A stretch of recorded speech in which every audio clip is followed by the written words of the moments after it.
Hi, it's Christine Daigle. I'm Jenna Brown. JP Rindfleisch. I almost said I'm Kevin Tumlinson instead of JP Rindfleisch. I almost said it, but I caught myself. So hello everybody. Hello. JD's not with us this week. No, he's either in Belgium or Amsterdam or Germany. I forget And they which don't one apparently today. they don't have internets in No internets. Belgium That and makes sense. Amsterdam. I've long suspected that. It's a different Yeah. plug. Those three countries. Hello, It's anyone from different. that location. Hi, Germany. How you doing? How do you plug stuff in over there? I don't know. They got whole A different weird plug plug. system. Ours look like little screaming faces. Yes, they do. Yeah, Sometimes I think that's on purpose. they're just eyes. Really? Yeah, sometimes it's just eyes. It's that we went with a whole emoji thing for Like, power in the U.S. yeah. So Oh, got anything exciting going on? Can we embarrass Jenna on air? It's Jenna's birthday Oh, today Jenna's as we're birthday. recording. Like, we're embarrassing you. So Jenna, does that mean that you and I are both Libra? Are you a Libra?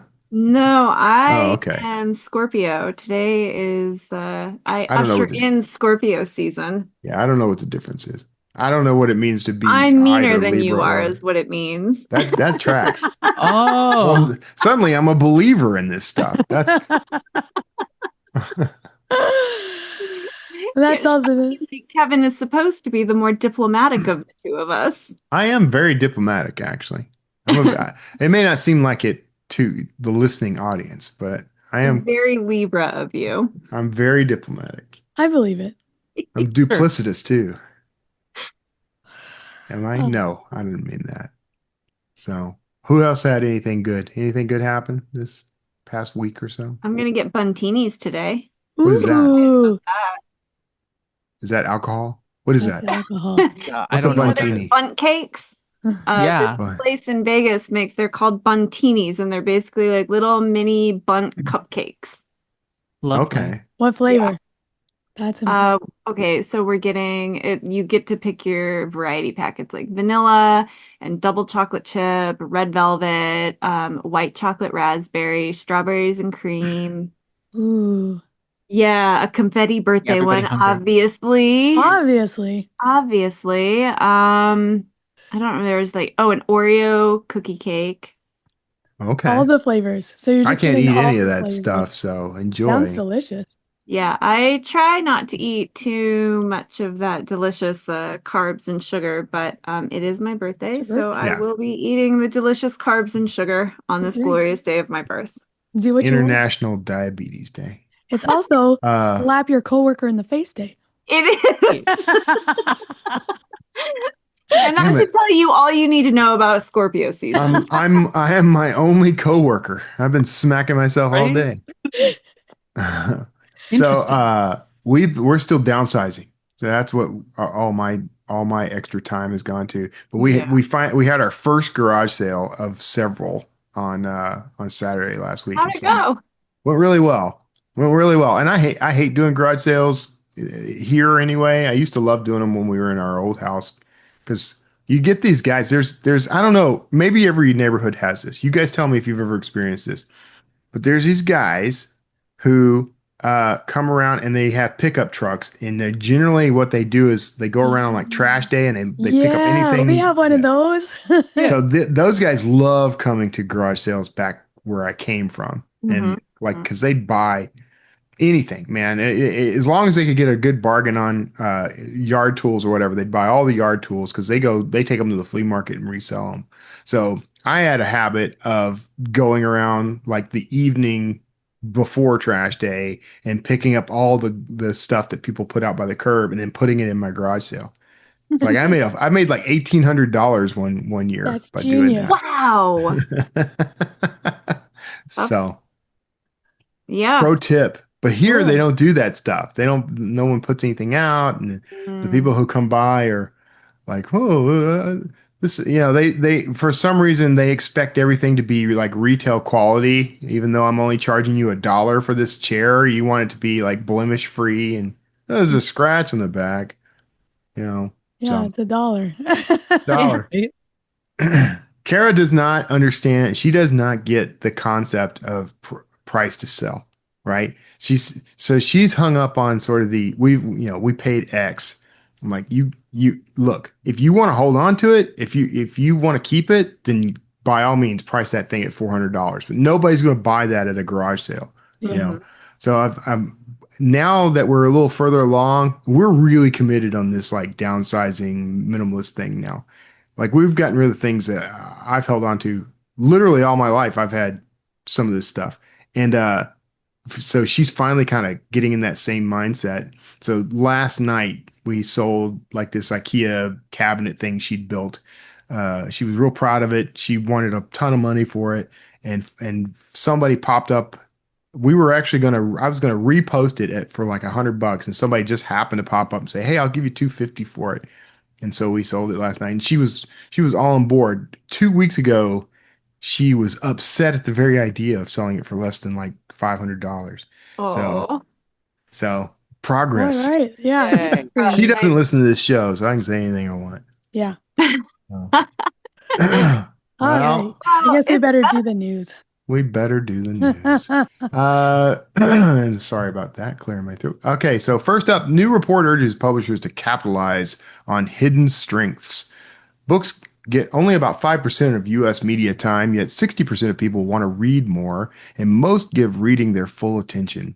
To grow, publishers should team up on pro-reading campaigns, lean into reader communities and word of mouth, and sell their own fan merch instead of waiting for TV or film tie-ins. Use AI behind the scenes to cut costs, but spotlight humans up front. Over 70% of readers aren't interested in AI-generated books, so label, quote, human-created stories as a trust signal. I'm 1,000% on board with this entire strategy. This is a very good strategy. Yeah. I really like the idea of doing your own merch. Like I Yeah. guess I just didn't even realize that publishers don't do that. Yeah, Yeah, no, JV's there's a wearing ton it. they don't do. Literally wearing my own merch. Yeah. yeah. Me too. It's just Well, underwear. Oh, perfect. Yeah, I think they do it sometimes, but for the most part, no. It's kind of an interesting thing because I know that there's like a lot of authors that have an interesting balance between like people who make fan merch and those who don't. Like some authors wholly embrace it, right? Because they know like they kind of have to. I mean, I guess they don't have to, but but then you have some people who are very opposed to it and will Sorry about like that. go out of their way to um to go after those tiny little shops, which is crazy. Yeah.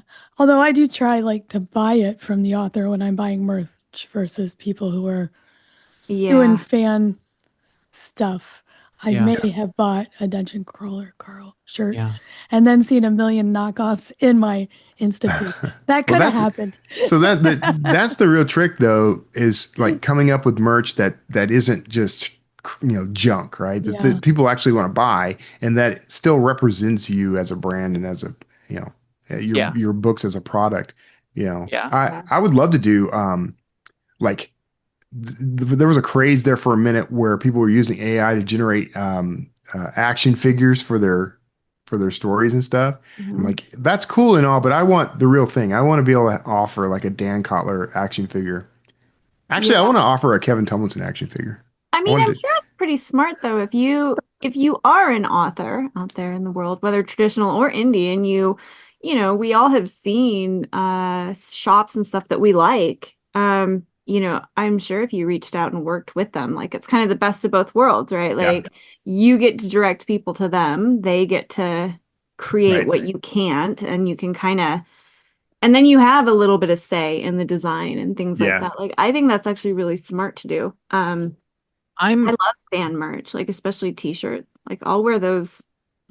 Right. I'm a little immersed into like direct sales on TikTok, and because I kind of started with more artsy stuff and then moved into writing, I did a lot of like some merch to begin with, but now like I hire for stickers and for bookmarks and all these things, and like on TikTok, and when you can get them to your direct sales site, like people will eat that up if they can get a book and you can add in like a sticker or something, and then even have as on like any direct sales thing, the art packs or the sticker pack add-ons or like anything like that. I have somebody right now who's working on tea blends for some of my characters, and then I'm Yeah. just gonna, Yeah. add that in. I have a Um, it's just sorry, man. so yeah, it's just so like for me this is sort of like a secondary thing because or like that thing that I just immediately think about. The shirt I'm wearing right now says the Owlet Cafe, which is a cafe that is in one of my books, and I Yeah. just was like, obviously I'm going to make a shirt. And then people ask people when they wear it like, oh, where's that place? That looks like a fun thing. And they're like, it's not a real place, it's in a book. And then Okay, be surprise. honest. Be honest. Does anybody ask you that? Has anybody asked I you? no one's asked me that, but I've heard people who have bought the shirts who have been asked that. So Yeah. So, I am partnering with a good friend of mine who has a coffee roaster business in Sugarland, Texas, and I'm white labeling some of his coffee under my. So I have the whole Novelton brand, and my what I'm going to do is write a story for each type of coffee. There's going to be a little vignette that goes on the outside of the packaging, so that That's people will fun.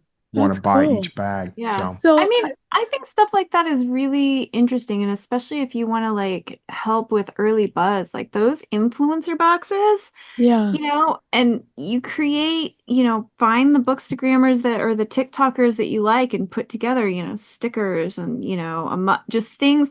People go crazy over that stuff. They love it. oh yeah. yeah, when I was But a I'm just teacher, man, I curious. could have gotten a kid to gnaw off his own arm for a sticker. Yeah. Yeah. But so you guys are doing your own merch, but what do you think about publishers doing the merch?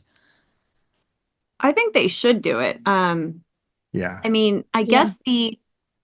so it depends. Some publishers are better than others. I will say, Entangled did, when the Crave series came out, they did a whole line, one of my favorite shirts, and I don't even know why it came out with the Crave merch because it's not actually like, but it says antisocial influencer. You've seen me wear it. I Yeah. love it. It's my favorite shirt. I get compliments every time I wear it.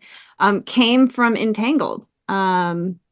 But the book doesn't have anything to do with I guess a bit antisocial, but no influencers. But it's, you Yeah. buy it and then, you want to see what else they come up with. And then, you might buy another, like I bought a couple shirts from there. Some were more book related than others, but I think they should do it. Yeah, I agree. So Did if it you? was your merch, JP, because you also have you have an agent and stuff. If they were putting Yeah. out your merch and taking a cut of that, that would be good with you. If the deal was good, yeah. Right? Perfect. Yeah, that's what At it's the end of always the day, if about, the right? deal's good, I'll take it. But Yeah. yeah. Cool. Especially if it encourages more book sales. That would be great. 100%. Yeah. Uh, all right, next up, Amazon algorithm change has led to volatility in visibility, warn indie authors. Indie and digital first authors say Amazon's newer algorithm has made book visibility and bestseller ranks jumpy, favoring steady reader engagement and outside traffic over short, spiky launch promos. Some report faster rank slide offs even when sales stay solid. Allies advice diversify beyond one retailer, keep metadata sharp, build direct reader relationships, and lean on series read through and consistent touch points. Small presses are also eyeing bookshop.org's new ebook option in indie stores for curated online reach. Amazon says bestseller ranks now update at least daily, and that nothing else in the scale in the sales ranking formula has changed, with recent activity still weighted most. It's funny. It's funny. This reads like exactly the advice I've been giving indie authors for like the past 10 years. Have you noticed, those of you that are indie, any changes in your sales? Yeah, Like in the rankings when you're yeah, I have. yeah, Yeah. But to me, it didn't come as any sort of panic or shock because it's the same thing I've seen over and over with Amazon. yeah. Like they Yeah. make some tweak to the algorithm and suddenly it's Armageddon for the books for 90 days or however long it takes them to change it to something else or change it back. Yeah.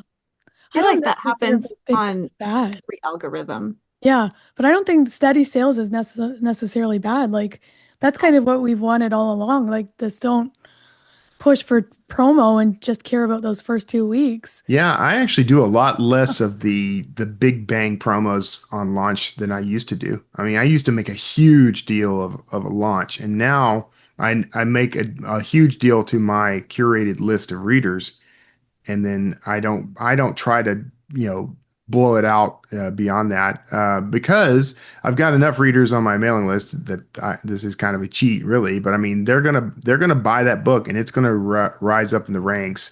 I don't have to go spend a bunch of money and time promoting outside of that because in the past anyway, Amazon, once it reaches a certain point, a certain critical mass, will promote that book to people within its own platform, at least for a day or two.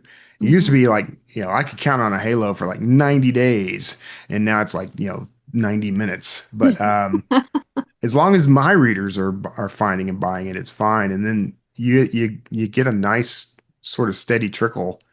So Yeah. my aim in life is to just create as many of those steady trickles as I can. Yeah. Yeah, same. Yeah, I don't really invest in like the big launch promo pushes now. I've just been really trying to be more social media first and everything, and just being present daily and doing something. And that has led to like the steady trickle. So Yeah. it's been, for me, it's been nice because I don't really see those like huge jumps in rankings. It's just a steady, I don't see a huge dip in rankings either. It's just the same. Do, And do you then, do something every day? yeah, Or I Yeah. okay. And you've post been at doing least that three for times a like day. over 2 years, So right? like, Yeah. Yeah. give us an example. What sorts of things do you do every day? So I do my main one is TikTok. So I'll do TikTok videos every day. They're about 6 seconds. I don't try to do anything big. I don't try to do anything bright or anything. This morning, I think I had like a picture of myself and I had words over top. It said, POV, you're in search of a cozy queer fantasy. It's me, it's music. I hold up the book, I smile, end of video. Um, All right. I love it. it's I'm super going to steal easy. that exact formula. I'm Please going to do do. that That's the whole tomorrow. point. And like there are plenty of other things like that. There are some that take a little more time. There's like if you are on TikTok and you don't have to be for hours on end, but if you just flip through it a little bit, you can see what music is trending that day and you can grab it. There's this like remix of Everything is Romantic or whatever that is really popular. And so there's a way to do it where you can throw in like 22 pictures. And I have a ton of artwork from Also Apothecary. And I was able to make a video off of that pretty quickly. So again, it's just sort of figuring it out. Maybe if you can make a little plan for the week, when I have a plan for the week, it makes it way easier. But then I use the same thing for every other platform. I'm not trying to make 60 different things. I'm posting the exact same thing everywhere I can. I'm going to shoot a 2-hour movie and I'm only going to share it 6 seconds at a time, 3 times a day on Right. TikTok. It could work. You never know. Follow your dreams. Follow You your can stitch it together too, and then people would have to like flow and watch it. Yeah, there Very you cool. go. Yeah. You can put it as a playlist. All right. Well, final story. Gen Z wants more animation and less sex on screen, according to Teens and Screens survey. Gen Z is leaning into animation and shared movie going. Nearly 49% prefer animation over live action, and go see a new movie in theaters is their top weekend pick if cost isn't an issue. They also say that they watch more films and TV than older generations assume. They still watch differently. About 80% sometimes or often view shows and movies via YouTube or TikTok, yet 53% talk more with friends about movies and TV than about social media content. What they want on screen is relatability and friendship first stories. Around 60% want romances that center friendship rather than sex. Nearly 60% want more friendship-driven plots, and 48% think there's too much sexual content. Love triangles and toxic relationships are turnoffs. It's like, I grew up in a Baptist church. This is what this feels like. It feels I like we're just, returning. This is a little bit different. I am all for this. I have long said I think a lot of traditional romance tropes are pretty toxic. Like, Yeah. and if you were to take that in the real world, like no one would be like, "Oh, you should totally stay and take that, borderline emotional abuse from that man." Like Right. nobody would say that. So I am glad that they're doing that. yeah. Good for them. I I'm am just too, wondering how actually. this is going to translate to books. I think it will. I think we're already seeing kind of more of that with Gen Z wanting more friendship stories and less. So, can I say, Yeah. okay, I have noticed lately that when my books are discovered by that crowd, which I guess we'll label Gen Z. I mean, I don't really even know what the lines are, honestly. But um, so like all my audience has traditionally been much older women, retirees and that sort of thing, who enjoy my stories because there's action, but there's not a lot of violence and there's no sexual content or language or whatever. But I have noticed that I'm getting emails and DMs from a much younger, mostly male crowd now. Yeah. See, it swings. I think when we Yeah. get Gen Alpha, because I see them because I work in schools, I think it'll swing back the other way with Gen Alpha. Right. Those Yeah. Well, maniacs. yeah, and books I think are a little bit different than like movies and TV. But yeah, I think like, it sort of got, and I'm sure romanticy sort of is uh encouraging this in a lot of new releases, but where it's like, no matter what the story is, you have to put a sex scene in, you have to put a romantic subplot. Yeah. And I like a nice romantic subplot because I do think it's an opportunity to explore some emotional depth, particularly in like an action or like an epic fantasy where, emotions aren't exactly top of the plot. Yeah. Yeah. But It was a little interesting. I watched this video earlier today. Sarah Michelle Gellar talking about her return as Buffy and Buffy the Vampire Slayer. Yeah. Yeah. And the question was like, why do you think like now is the right time to come back to this? And it wasn't, the high action or anything. She talked about like now people are really looking again for that found family and for that like yeah, vibe. That's And right. I think that like found family doesn't mean that it has to be happy-go-lucky cozy. It can be a Buffy the Vampire Slayer type show, and you can yeah, still find that. But I think that like that's what people are sort of looking for is that connection. Yeah. And a lot of that was lost, especially, when COVID had started with this disconnect. And so people are looking for ways to connect and to feel that connection, and they still are. So I think that that's why this is such a rise. Yeah. Yeah. I yeah. agree. I agree with all that. I think it's good. Good for the kids. Good. See We all like that it. Good job. smut. Good, kids. wholesome, storytelling that you can share with literally anyone in the family. Yeah. That's what we're looking for. With Yeah. some light vampire Romance killing. should not always focus on the physical. And I Agree. think like that's sort of always kind of been my problem is like just because you have good chemistry with someone doesn't mean that you should like pursue that person. And Yeah. so if they're going to force people to, look at the more complex nature of romance, I'm all for it. Yeah. I Beautiful. guess. You have a story. Share it with the world. Ingram Spark offers everything you need to publish, promote, sell, and print your book. Reach millions of readers worldwide with powerful tools created for independent authors.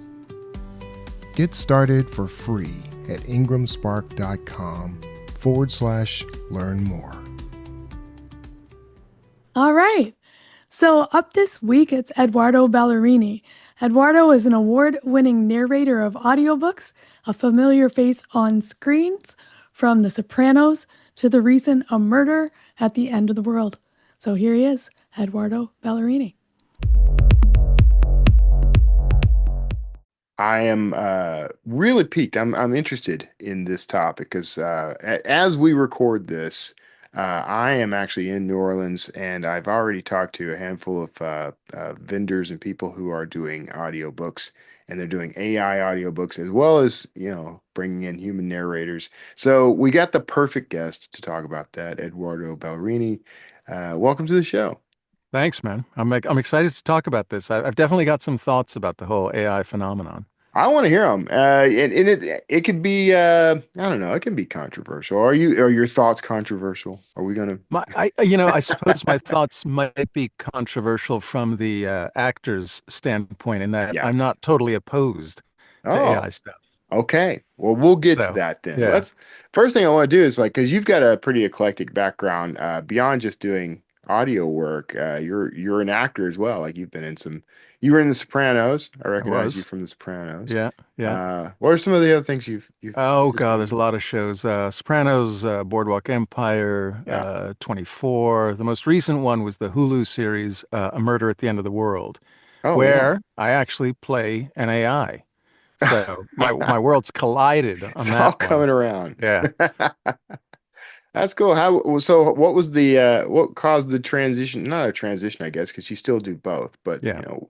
how did you end up kind of crossing over into doing audiobooks? So yeah, so was a film and TV actor for a number of years, and then right around I guess the late 2000s when audiobooks started kind of becoming a thing, Yeah. that's when Audible was launched. There seemed to be this kind of big search for actors who might be interested in this kind of work. It was kind of new. I mean, obviously, recorded books have existed for a long time, ever Yeah. since, phonographs. Yeah. But suddenly there was this explosion, there was this need, and quite simply, a woman in LA asked me if I'd be interested in doing it. And I said, sure, let's give this a shot. Why not? I have a literary background. My parents are both professors. My father's a poet. My mother writes as well. And I was like, oh, this is an interesting marriage of acting and literature. So, let's give this a shot. And I found, quite frankly, that I really enjoyed it. Yeah. It felt very comfortable to me to be in the booth with a book, lending my acting talents to novels and nonfiction. And it just kind of worked out very nicely. And from there, it kind of took off and it kind of took me by surprise. I wasn't really expecting it, but all of a sudden, like I was getting a lot of offers. I was winning some awards in the Yeah. industry. It took off without my really knowing how or why, but I'm very glad it did. How is the process different? I mean, when you're acting, you want to be off book, right? You want to be able to Sure. memorize the script and be able Sure. to go in and do that cold. And Yeah. when it's a very different story. I'll imagine you're trying to memorize an entire novel. You're not memorizing an entire book. Definitely not. So yeah, I mean, in audiobooks, as you can understand, you're playing all the parts. Yeah. But what I really try to think of it as is you're really playing the part of the writer, Mm. right? So in a sense, there is that single voice because a book was, I mean, there are co-author situations, but generally speaking, a book was written by one person. And so it all came out of this one mind. And so you kind of, as the actor, have to kind of get into that side of it. Like, who is this Yeah. author? What is Yeah. their voice? What is their style? And then you can dig into all right, who's this character? What's this character? How are we going to play this? But my primary objective is to think about the voice of the author and be that voice. That's interesting because I don't think I've ever heard anyone discuss that before. In terms because you think first of the characters. Right. Basically you think of the dialogue. Sure. And Right. you almost forget about the parts in between. Right. So like what's the process there? Like how does the author's voice influence how you're going to narrate the book? Well, every book, as you understand, has a perspective and it has a storytelling voice behind it. And so quite literally, what I'll do is before I start recording is I'll get a book. If I'm offered a book, I'll read the first 5 pages aloud, just, not recording it. And I just kind of want to hear what this writer sounds like. And Yeah. that's studying their sentence structure. That's studying, are they into metaphors and similes? Are they have long sentences? They have short sentences? What kind of vocabulary are they using? Is this a very intellectual kind of book? Or, is it more like street level kind of writing? And so I really just want to study that before I Yeah. get into it. And then, as you say, the characters are kind of the juicy parts, right? And so the Right. actor is like, oh yeah, here comes the killer. Let me give the killer a great voice. Yeah. But for me, it's that bigger picture first. How do you keep all the characters straight when you're doing That's a that? fantastic question. So what I learned early on was a little trick, which I sort of think of as like I'm casting the parts in my head. Okay. So, and I'm not doing impersonations necessarily, but it's just a way for me to kind of keep track of who these characters are. So if, a middle-aged guy comes along, I'll think, okay, maybe there's some middle-aged actor and I can think of that person and then Hmm. that'll be who I refer to in my head. Yeah, Or it yeah. could be a friend of mine, it could be somebody I know and I'll think, all right, their sort of rhythm and sound is who I'm going to use for this character. And I'll make some notes, I'll say, okay, this character is this person in my head. And that way I get to kind of keep it organized in my head. Mm. Otherwise, it would be chaos, Yeah. because a book can have many, many characters. Yeah. Yeah. The first thing that came to mind, like I have a couple of books that have like an ensemble cast. I just can't Mhm. imagine trying to, Right. make sure I'm differentiating each voice Yeah. individually. It gets tricky, and sometimes you get those scenes where you have like, 10 characters speaking. Yeah. And as the narrator, as the actor, I'm always thinking, oh my God, like, how am I going to differentiate these 10 people speaking in a room? And that trick of casting it has worked very well for me. That's good. Yeah. So what are some of the challenges? Because you mentioned like some people use lengthy sentences, some people use extensive vocabulary. It's like, Sure. what are the things that tend to cause you to stumble and then you have to kind of take more time with? Well, I'll tell you something. I'll be perfectly blunt. The better written the book is, the easier it is to narrate it. Okay. So when you come across a writer, and I'm not going to name any names, who, Go ahead. Go no, ahead. no, no, we're not doing that. Uh, who suddenly are like, they're giving a character description which doesn't match how they introduce the character, for Mm, example, that gets really tricky. And that mm, is, to my mind, kind of sloppy writing, or, yeah. maybe an editor was not involved as deeply as they should have been. Yeah. That becomes tricky.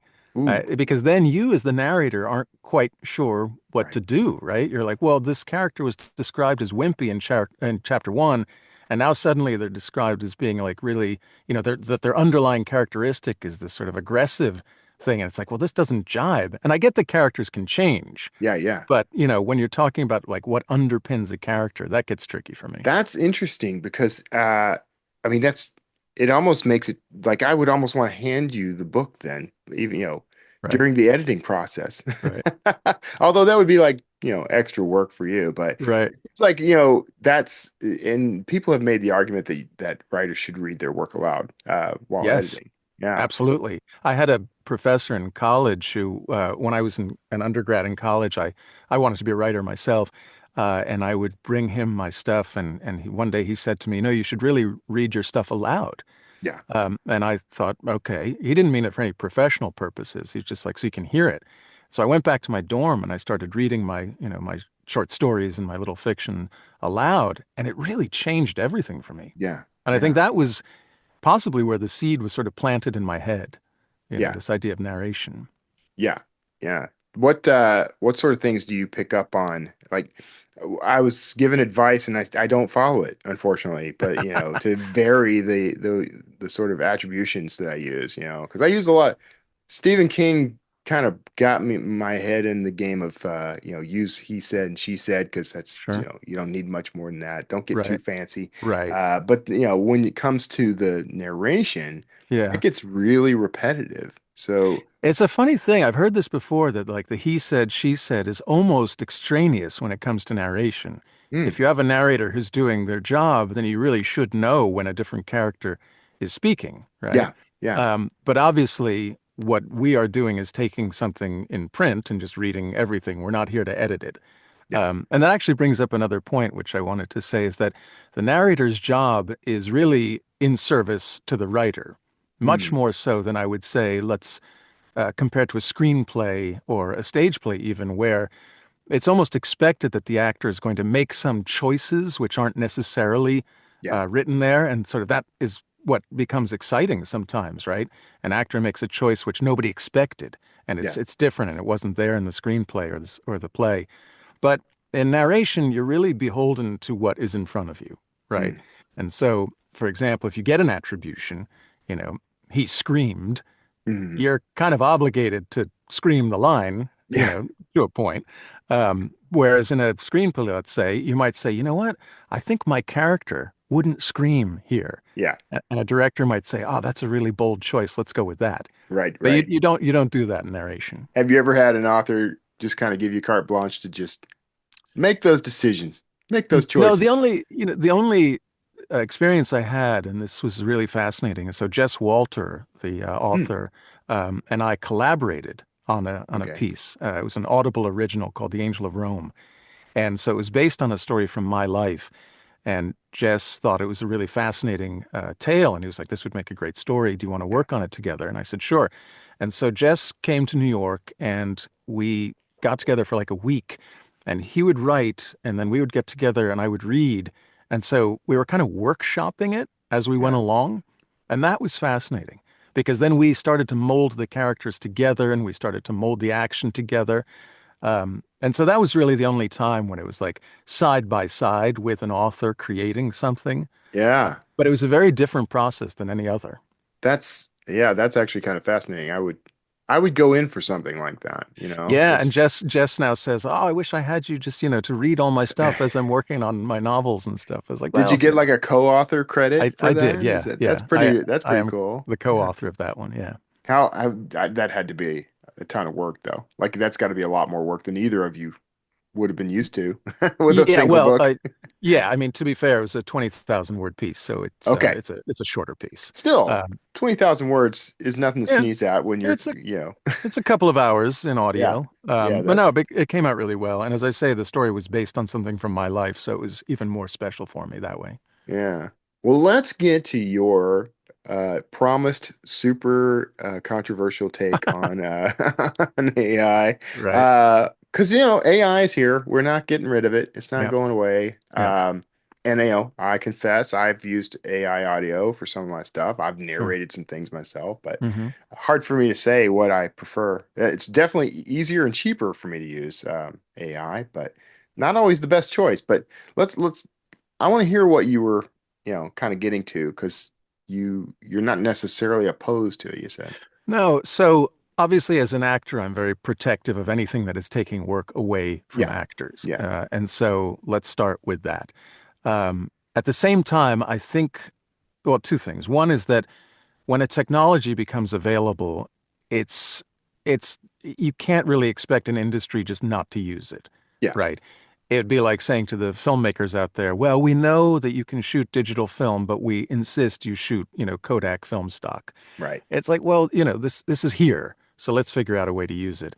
The place where I think AI voices are useful, well, first of all, um, it gives you the ability to put anything into audio right away. Right. Right. So let's talk about like news articles, which has become a big thing. To hire, 10,000 actors to record every article is kind of, logistically impossible. Yeah. And yet, as a news publication, you might want these things available. And this is an area where, the performance aspect of it isn't necessarily as important, right? You're just delivering information. And so I'm not completely opposed to some publications saying, if you press this button, you can listen to our article. Yeah. There are many people that need that, Yeah. and you might also reach a larger audience that way. The second, I will say that when it comes to performative stuff, like a novel with characters, AI voices are not great. Right. They can't do it. They can't Yeah. really differentiate. They can't play the scene. At the same time, if you have some backlist title that was never going to make its way into audio, maybe that's not a terrible thing to make it available in audio for people who rely on audio. So some novel that was written many years ago, which was not a big novel, it's not going to get a full production from a major company. So why not have it available in audio? And so that's where, like, it's not really controversial. I think there's a place for AI voices to be used, but I think at the same time that they're not there yet to really take on stuff that requires an actor and a human being's interpretation and performance. Yeah. What I'm finding, here's kind of my take on this. I actually see AI audio as being just one version. It's like another product in a way. Hmm. And it's sort of the way you could offer sort of a discounted version of Hmm. the audiobook, and I still want to have a human narrated book, Hmm. But there's in expediency, Right. budget, there's all Sure. kinds of reasons why Right. you Well, that's might not do exactly it. what I was Yeah. alluding to. Expediency when it comes to things like news Yeah. is paramount, right? Yeah. Budget when it comes to, you know, producing an audiobook isn't that expensive in the grand scheme of things, Yeah. but it's certainly more expensive if you hire a human and then an editor and all of that. And Right. so, yes, if there's a case where you have a title which is probably not going to sell all that many copies, or has been on the shelf for 100 years, Right. like why not use it in that case? Yeah. Because Yeah. otherwise it's just not going to get done at all. Yeah. Um, you are so the in terms of do you feel like you're in competition with AI audio though? I'm fortunate in that I am probably not in Yeah. competition in that I get asked to do things that still require a Yeah. human. That may Yeah. change in 5 years. I would guess that there are people who are working in narration who probably do feel like AI is encroaching on what they do. Yeah. And again, I've done this for a long time. I've been somewhat successful at it. And so I'm still getting the things that I don't think a publisher would dream of using AI for. But yes, I do recognize, again, coming back to my point about I'm very aware that this is, encroaching on areas where actors might lose work. It's not affecting me yet. It might someday. Yeah. Yeah.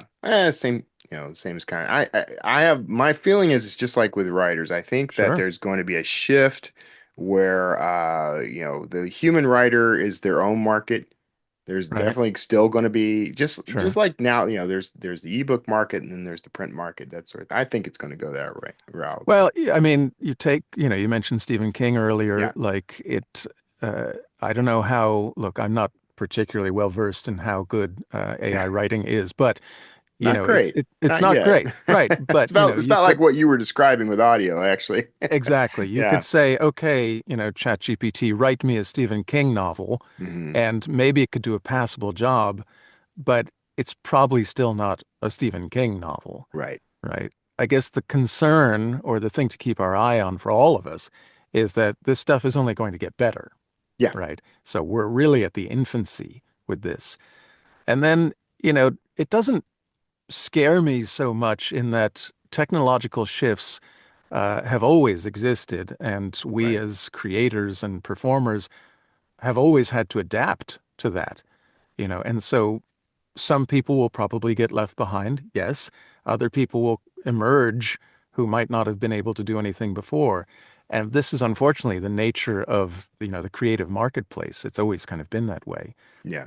Film had an effect on radio, and TV had an effect on film, and talkies had an effect on silent movies, and Right. the internet had an effect on network television, and all of this. And so we're constantly adapting to it. So I try not to be too scared by it. Mm. I try to think, well, I'll also have to find a way to adapt. Yeah. I mean, yeah. I went to a keynote speech where the guy was talking about AI, and he says, we have a tendency to try to use AI basically the same way we use the technology it replaced, right? Hmm. But then you have these scenarios where, like, a telephone eliminated the telegraph, but it didn't necessarily. So a lot of those telegraph operators just kind of transitioned into new roles as, Sure. telephone operators, Right. things like that. But Sure. in the meantime, they kept trying to use telephones. Early Right. phone calls would people would end the call with stop, and then Right. Right. Right. so Sure. I mean, think about what email did to letter writing and right, the postal service. And if you're of a certain age, you might bemoan like what's sort of gone missing in your world. But you yeah, do have to understand that the world is constantly on a forward march, and so it's always going to be changing. yeah, And so that's my my optimistic outlook on it is that we will find ways for people to still be creative, and still be able to create things. They'll just yeah. be using different tools. Do you find though that because I mean, think about music. Vinyl records aren't the greatest quality sound. They're Mm. not easy to store. They're high maintenance, but there's a huge and there's a new and emerging market now Yeah. for that. Do you think maybe that's the kind of thing that's just going to happen all around?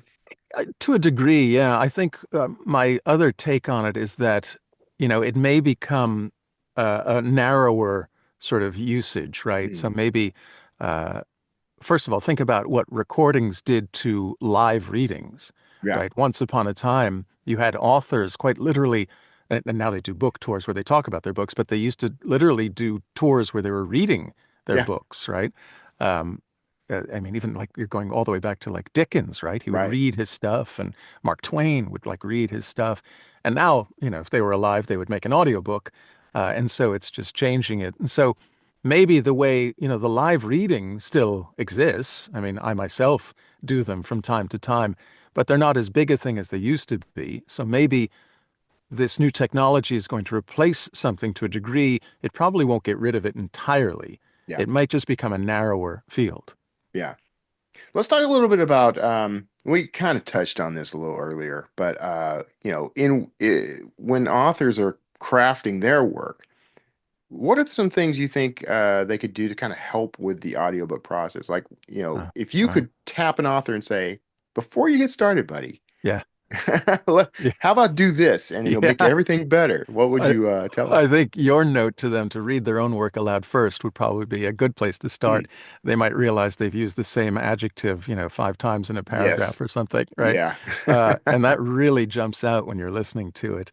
Um, you know, I, the funny thing about audiobooks is that let's take a step back. So a book is written without necessarily the intention of it being recorded, right? Right. Different from, as we were talking about earlier, a screenplay or a play. Those are expressly written for an actor to come read them aloud, right? Hmm. To be put on a stage, to be put on a screen. A book is not written expressly to be recorded. Yeah. Some are. Now, there are some audio-only productions, right? Amazon does a lot of them. Audible does a lot of them. Audible is, of course, an Amazon subsidiary, Right. but other Yeah. people are starting to do them. Spotify is starting to come up with originals, right? So there are things written specifically for audio. So, but the idea of, you take a book, an author writes, they're not thinking, I have to think about the narrator, right? And so it's a bit of a kind of, what's the square peg, round hole Yeah. thing, right? Yeah, Right? you got it. Okay, there you go. Yeah. Yeah. So you're kind of shoehorning something in here which wasn't necessarily intended, and that's okay. I think we as listeners and we as a public are getting used to this idea, especially as audio is just growing and growing and growing, and more people are listening. And Yeah. I think what is going to happen actually is that authors are going to start naturally kind of moving in this direction. I've heard more and more authors say that, they hear whether it's my voice or somebody else's voice in their head as they're writing, Yeah. which I think is fascinating, right? And Yeah. so they're thinking, oh, how's this going to sound? How's this going to sound? Yeah. Go back to Jess Walter, he said after our collaboration, he was like, all I can do now is like hear my writing as it's going to sound. And I think about like if I had to cast an actor in the role, who would that be? Which he'd said he'd never really considered before Yeah. or never really thought of in that way. So I think there's going to be a kind of natural shift in that direction. The only advice I would have, and this is possibly a pet peeve of mine, I think I may have mentioned it earlier, is when you have those 10 characters in the room. You know, it's like, Yeah. especially it's like, I'm just going to make up an example. It's like you have a scene in a police station and suddenly you have like 5 or 6 Yeah. police officers and they Yeah. Yeah. all have some dialogue. And I'm Yeah. thinking, why? Why do we need 5 cops in this I'm gonna scene? really challenge them and just start throwing in like, a different accent for each Oh yeah. officer and Right, all right, right. the this guy's got an Irish Right. brogue and A this meeting guy's with 10 German generals, right? It's like what do you do there? Um, No, I don't. I think writers should keep doing what they're doing, Hmm. but I do think there'll be this kind of natural kind of blending of these two worlds. Yeah. And a lot of top authors are being asked to write directly for audio now, Yes. which I think is starting to change their mindset. Yeah. So Spotify reached out to me about doing some things specifically for Spotify. yeah, yeah, And that's sure, got me, it's a different approach. And so I've kind of stumbled a little, yeah, because I know that the whole point of this is for it to be audio. right. So I'm not, I I don't know yeah, if I need to do it the same way I would just for the page. I mean, what's interesting is my I'll throw in an idea here is that if you do go ahead with that you talk to whoever's producing it about who they might want to have actually record it. I mean, if it's Yeah. you, great.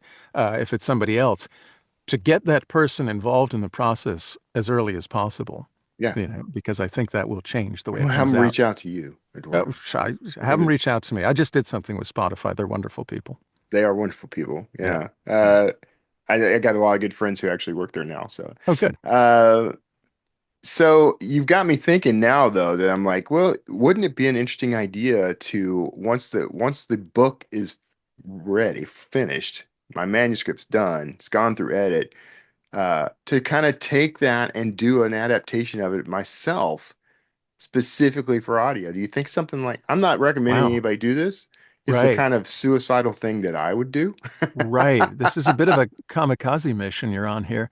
Um, so you'd have two versions. Interesting. So you'd have the print version, and then you'd have the audio version, which maybe would be edited in a way where maybe some of those he said, she Yeah, saids are kind of that's removed. what I'm thinking, even Yeah, to the that's an point of doing interesting some one. sound design, almost like a performance of the. I mean, I know that people have done this, or I'm not inventing anything necessarily new here, Right. No, but but that's not a, I mean, it's not a terrible idea.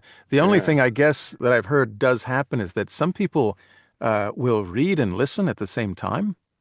yeah. And so if they have your book in their See, hand that's or where on I the think you've got an opportunity for two different products. Like you've got right, but the this might sort standard of audio. this might confuse them if they're reading and certain things are not that they're hearing are not on the page that they're looking at. Yeah, yeah. No, I would But still, that's I'd still want to do this, the regular right, audiobook, the straight right. read, but then have this as like a Wow. side Okay. option, like Yeah. get the Well, enhanced audiobook experience. And this is like the director's cut of the movie, yeah, there you right? go. There you Right. go. We could even Ah, throw in some interesting. extra scenes. I'll throw it your way, man. Hey, Sure. okay, Eduardo, Yeah. go nuts. What Okay. happened after this scene? And then we'll Let need you. the writer's commentary on top of the audio as it's There you go. happening, right? That's what we'll do. That won't be confusing at all. I kind of Right. miss the DVD commentaries, honestly. I kind of Yeah. miss doing Those seeing were those. those were a thing for a while. Yeah. Yeah, yeah. Yeah. So, what do you prefer, man, over with what you're doing? I mean, you're on screen. Do you do Mhm. stage as well? I do not do a lot of Okay, stage. okay, I never really had that bug. Some yeah, people love it. I've done some early on. Most of the things was in were very small, off-Broadway kind of things, and it never quite held that appeal to me. mm, I always felt like after a few performances I was kind of done. And really, so, well, it's yeah, kind of like we have to do this for 6 more weeks. It's like, what are you yeah, talking about? It was never there for me. So no. What do I prefer? Honestly, I like a mix. yeah, I really like the camaraderie that you get on a film set. I like being on location. That's very exciting to me. Being go off somewhere for a month to shoot something is a right, right, fantastic experience. You get to see a whole new place. You get to live there for a while. That's an extraordinary experience. But I also like recording books, and I like the lifestyle that comes with it. I work at home. I have two school-aged kids. They're 13 and 10. This means that I get to finish my day at 3 when I want yeah, to, and yeah, I can hang out with them. So it's great. But I do like a mix. I think all of one or all of the other, for me personally, would not be the healthiest arrangement. yeah, yeah. I imagine time-wise, it's got to be a little more convenient to do the Oh, audiobooks, of right? course. You I can mean, control you things. control. Yeah, I mean, Yeah, my audio day usually starts around 8:30, and I usually wrap up around 2:30, and that's a full day for me. Whereas, sure, being on set, you might be called at 5 a.m. and yeah, you're out in the middle of God knows where until 2 a.m. and you've shot one page or something, yeah, yeah. and there's something exciting about that too, but it's very different. That's why I like to go back and forth. Yeah, what is the timeline usually for you for a book? Because it seems exhausting to me. Like the few times I've done it, Hmm. Yeah. exhausted me. There's definitely a stamina that Yeah. is a factor. Figure basically a book is about a week. It's about a Mm, week's project. If a okay. book is, say, 300 to 400 pages, Yeah. with the prep and the recording, and then there's some pickups, some edits that'll happen later. But you're talking about basically a week for a book. So, yeah, a prolific audiobook narrator can be doing 4, maybe even 5 books a month, Yeah. which means that they could be doing, 50, 60 books a year, Yeah. which is a lot. Mm, But it's a reasonable pace if you yeah. think about it. But yeah, the stamina factor is real. I've talked to some wonderful actors who have done a book and they said, never again. I Mm, am never doing that. After about an hour in the booth, they were like, I can't even, I yeah. can't. Yeah. Yeah. Yeah, it takes a certain mindset. It takes a certain kind of discipline, and it takes a certain, I almost call it like a Zen-like state where you just Mm. kind of get into it, and there you are in your quiet booth, and it's just you and the book, and you just kind of go with it. And then I know to stop when I have sort of lost where I am in the Yeah. book. I know my brain has checked out at that point. So Yeah. that's when I stop and I say I'll come back tomorrow. You start just making scenes up, You just start, yeah, just rewriting the dialogue. Yeah. That's all right. Well, we're at time, so we'll go ahead and wrap up, man. But I appreciate you Oh, this was chatting a with me. pleasure. Yeah. Yeah. All right. Where can anyone find you online? And anybody I'm want fairly easily found. Yeah. I mean, there's my website, eduardoballerini.com, which has, the links to all the social handles and all that stuff. And then if people want to see, whatever, all the stuff I've recorded, Audible obviously has it. Libro FM, a site that I'm a big fan of, has it. Spotify has it. And so it's pretty easy to find. Excellent. We'll see you out there then. Thanks, man.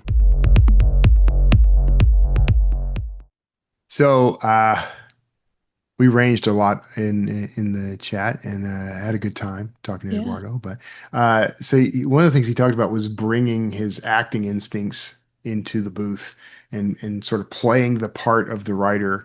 Uh, do you think of like your own writing as a kind of performance?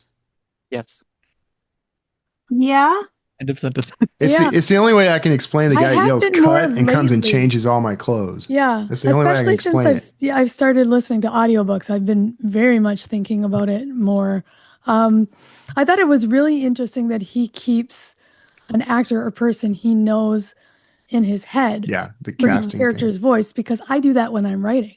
I cast Yeah. somebody as my character, someone I know, or an actor. Yeah. So I Yeah. was like, oh, we just do the same thing, but in a different medium. So I thought I'm that was a very neat. fairly visual writer. So like if I can't like kind of hear it and see it, I really struggle with being able to write it, which feels weird because, I've written about some, interesting things that I haven't personally done. But again, it's just like being able to like visualize it.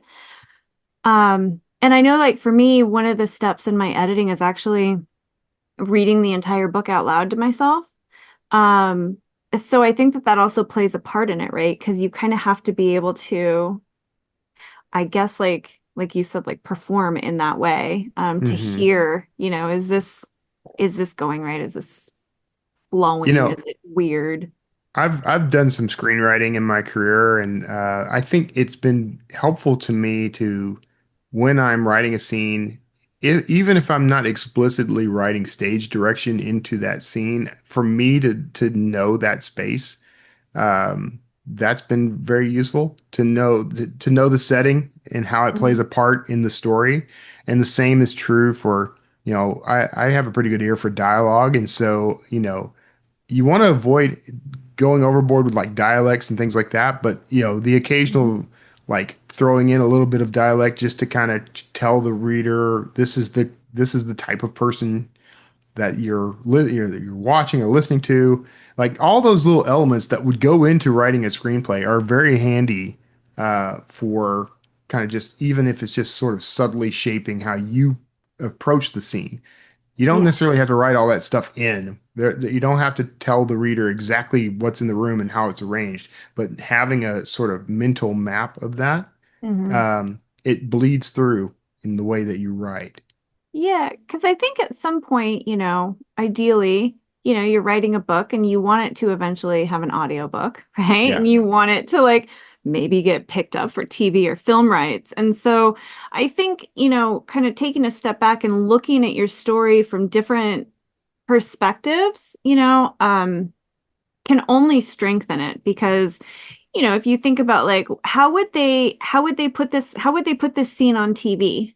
Yeah. Um, because we've all seen those things. Like Stephen King is notoriously not translated well to film and TV, like notorious. That's because most of his storytelling is highly cerebral. Like Right, you're yeah, in with the character, which right. makes his books really good, right? Because you're in it, and you're in that story, and his characters like really shine through. Yeah. Um, So I think it's an interesting exercise, if you're a writer, to look at all of those things and to sort of understand how all those elements play together. Yeah. So he was not entirely against AI narration, but he did draw a line between like performance and delivery, or just the idea of reading the text aloud versus performing it. So you think does this matter to listeners? Like, Yes. where do you think the line should be for writers and publishers on this? Well, I agree with what Eduardo said. Like, if it's you can't afford it and that's the only thing you can do, Right. great. Is it a great listener experience? No. Do some listeners care? No. But other listeners do care. I like to hear my work out loud too when I'm Yeah. editing. I can't read it myself because I have, Mhm. tracheal trauma and scar tissue in there. I can't talk that long, like I will die. And so I used to have like Microsoft Word read it to me, Mhm. Yeah. and that voice is freaking terrible. Like it's Yeah. so hard to stay focused on it. But now I use one in Google Docs, some plugin, and it's like way, way better. Mhm. But it's Yeah. still not a narrator. Like a great narrator is worth its weight in gold. I'm talking to you, Jeff Hayes. Good job. Oh, I Like, was just gonna I say, yeah, love a great narrator. I would the much Christopher rather listen to Carl. that. Yeah. Uh, Yeah. you can't. I don't even think that like AI can replicate like all the different voices, but like once you know that that's one person creating all those voices, like there's just something that's like really you appreciate it more. Like you enjoy it more because like there's like an element of awe Yeah. almost, like if you're watching like, a fantastic character actor, right? Like you can recreate a lot of those things, but when you know it's one person, you're just like, how did that person do that? I Mhm. have listened to narrators, and in my head, when I'm thinking about those books now, I don't have that person's voice in my head. I have all those characters, Yeah. and I'm trying to think of a good example of that, but I nothing's coming to mind, unfortunately. But a good narrator just disappears in the reading, Mhm. Same and with an actor, a good yeah, Yeah. actor. just Like, like an actor, right? yeah. Anyone else like me and have seen many movies with Gary Oldman in it before you realize it was Gary Uh-huh. Oldman? Like Yes. so Yeah. many. Oh, Yeah, there's nothing like when The you like watch a chameleon. movie and you're just like, they're so like, where do I know? Like, you've seen them before, but they're so different that like it never would occur to you that they played in a different role. Yeah. Yeah. yeah. Yeah. Yeah, there are a ton of character actors that are like that. And in fact, there's a whole phenomenon around it. It's called like that guy Yeah. phenomenon. Yeah. And so like there'll be people you'll see, you recognize them. I recognize that guy. He used to be on Drew Carey and or whatever. And so I watched a whole video about that recently, like sort of the movie stars versus that guy. Yeah. And we tend to like the films that feature that guy, we remember those and resonate with those better because they're so familiar to us. Like, Well, I think that part of it though is so part of the magic, I think of any art is that it removes how do I want to say this? It almost like removes the specificity of whatever that art is, right? So like a movie, these are now no longer actors on a set. Like you are in that room with yeah, people. And I think like paintings do that and like anything that's like really profound artwork yeah, does that. And I think that that's why it becomes so memorable because it's almost like it becomes personal to you at that point. And the only way you can do that, I think, is by you have to like erase that distance by, bringing whoever is consuming the art into the piece with you. And I think the only way you can do that is by like erasing all of those distinctions, yeah, which Yeah. I think like AI can have its place in audio for sure, but like Mhm. when I think about it for me as a reader, the narration will make or break if I listen to it. I will stop listening. I think there was a Wheel of Time that was done by a different narrator, and I like had listened to literally 5 minutes, stopped it, and was like, I can't do this narrator. I have to switch. So I had to go find the other one. And like I'm at a state where I'm trying to DNF books or stop reading books faster so that I can find the books that I enjoy. And part of that is the narrator keeping me.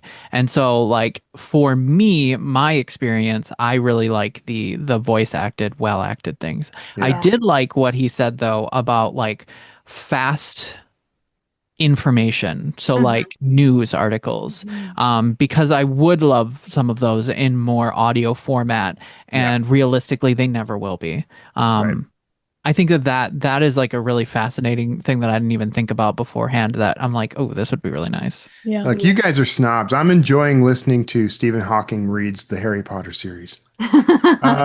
Yeah. Okay. So with that, up next week, it is Orson Scott Card. Orson Scott Card is best known for his science fiction works. As of 2024, he's the only person to have won a Hugo and a Nebula in consecutive years, winning both awards for his novel Ender's Game and the sequel Speaker for the Dead. It's going to be great. Orson Scott Card. So if you'd like to be notified as soon as new episodes publish, make sure you go to writersincpodcast.com and sign up now. We'll see you next episode and have a great week of writing. Thanks for listening to this episode of Writers Inc. Access the show notes and leave a comment at writersincpodcast.com.